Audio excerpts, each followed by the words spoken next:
সম্মানিত ভিউয়ার্স, কেমন আছেন সবাই? আশা করি আল্লাহর রহমতে ভালো আছেন, সুস্থ আছেন। আপনাদের সাথে আমি রয়েছি মোহাম্মদ রাশেদ মোশাররফ, শিক্ষক নিবন্ধনধারী, কারিগরি শিক্ষা ও trade instructor, Itna Nurpur DD মাদ্রাসা, ইটনা কিশোরগঞ্জ। সম্মানিত ভিউয়ার্স, আপনারা দেখছেন ভোকেশনাল টিভি। সম্মানিত ভিউয়ার্স, আজকের আলোচ্য বিষয় এসএসসি ভোকেশনাল শাখায় শিক্ষাগত যোগ্যতা এবং সুযোগ সুবিধা নিয়ে আলোচনা। সম্মানিত ভিউয়ার্স, আপনারা সবাই জানেন যে অষ্টম শ্রেণী বা সমমান পাশ করে নবম শ্রেণীতে ভর্তি হওয়া যায়, যেটি এসএসসি ভোকেশনাল কোর্স নামে পরিচিত।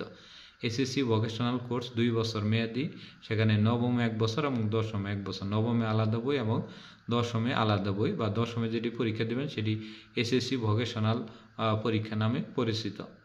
আর যদি সেটি মাদ্রাসা ভোকেশনাল হয়ে থাকে তাহলে দাখিল ভোকেশনাল হিসেবে পরিচিত।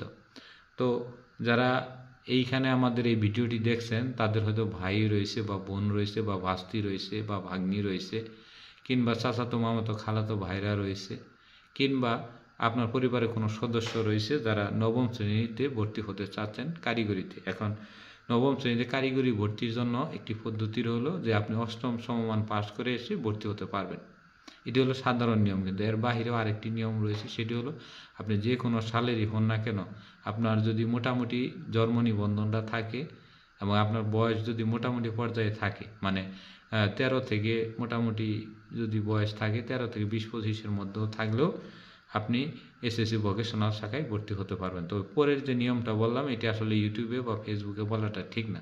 তো এক্ষেত্রে আপনি প্রত্যেকটা কারিগরি প্রতিষ্ঠান যেগুলোতে ছাত্র সংকট রয়েছে সেই সকল প্রতিষ্ঠানে গেলে অবশ্যই আপনি এই পদ্ধতিও ভর্তি হতে পারবেন। তবে এটি হলো মানে আনলিগাল না, এই লিগাল না, মানে বৈধ হিসেবে না, অবৈধ হিসেবে ভর্তিটা বলা হয়ে থাকে আর কি, এভাবে হওয়া যায়। তো যাদের এই ধরনের যোগ্যতা নাই তারা ওইভাবে ভর্তি হয়ে নিন, কোনো সমস্যা নেই। এসএসসিতে আপনি ভালো হলে এসএসসি সনদটি বিভিন্ন সরকারি চাকরি বা বেসরকারি চাকরির ক্ষেত্রে লাগে। এসএসসির আগে কোনো সনদ অন্য কোনো চাকরি বাকরিতে তেমনটা লাগে না, বা আমরা শুনিনি লাগতে।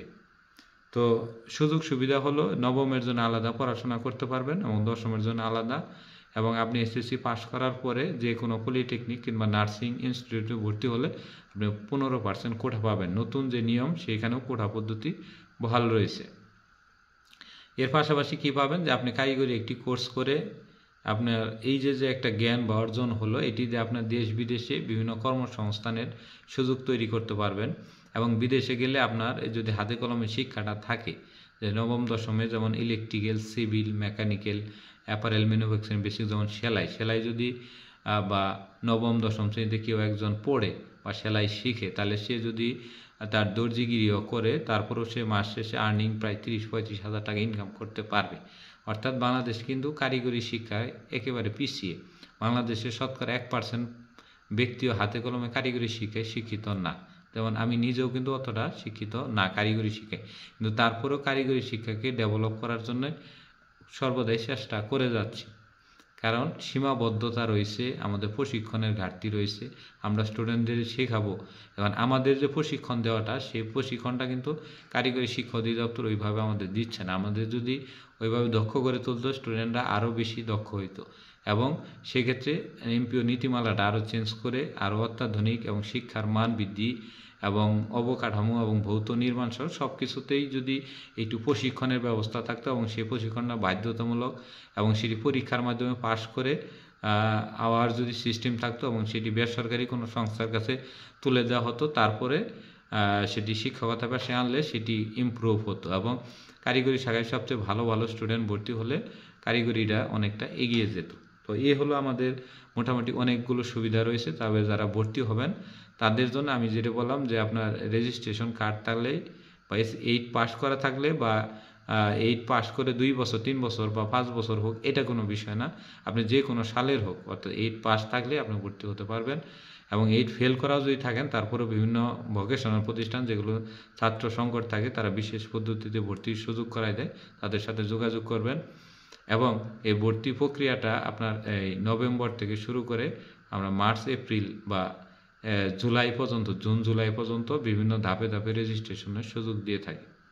এবং সেক্ষেত্রে ভর্তির কিন্তু তেমনটা ফ্রি নেই, মাত্র 300 টাকার মতো বা 260 টাকার মতো কারিগরি বুট নিয়ে থাকে। সেক্ষেত্রে বিভিন্ন প্রতিষ্ঠান 500 এবং 1000 টাকা ভর্তি ফি নিয়ে থাকে।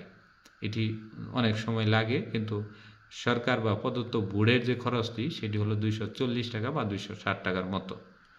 তো এই হলো আমাদের এসএসসি ভোকেশনাল শাখায় ভর্তির যোগ্যতা, এবং এর সম্বন্ধে একটু খোলামেলা আপনাদের সাথে আলোচনা করলাম যাতে আপনারা বুঝেন, এবং যারা ভোকেশনাল ভর্তি হবেন পরবর্তীতে তারা ইঞ্জিনিয়ারিং পড়ার ক্ষেত্রে একটি কোঠা বরাদ্দও ভালো পাবেন। এবং কারিগরি শিক্ষাটা এখন গ্রহণ করাটা, আপনার হাতে কলমে গ্রহণ করাটা এখন ফরজের মতো হয়ে গেছে, কারণ উচ্চ শিল্প বিপ্লবের ঝুঁকি নিতে হবে, অনেক পেশা বিলুপ্ত হবে, এবং আপনাকে সেইভাবে একজন দক্ষ এবং পরিশ্রমী এবং বিনয়ী হিসেবে গড়ে উঠতে হবে, যাতে পরবর্তী আমি 2060 বা 2070 বা 80 সাল পর্যন্ত যদি বেঁচে থাকি, আমার কর্মটা যেন মেশিন দখল না করে নেয়। তো সেই হিসেবে আমাকে দক্ষতা অর্জন করে নিতে হবে। তো আশা করি আমার ভিডিওটি বুঝেছেন। ভিডিওটি ভালো লাগলে অবশ্যই লাইক, কমেন্ট, শেয়ার দেবেন। আর এসএসসি ভোকেশনাল সংক্রান্ত কোনো বিষয় জানার থাকলে অবশ্যই আমাদের কমেন্টে জানাবেন, আমরা উত্তর দেওয়ার চেষ্টা করব। ধন্যবাদ সবাইকে।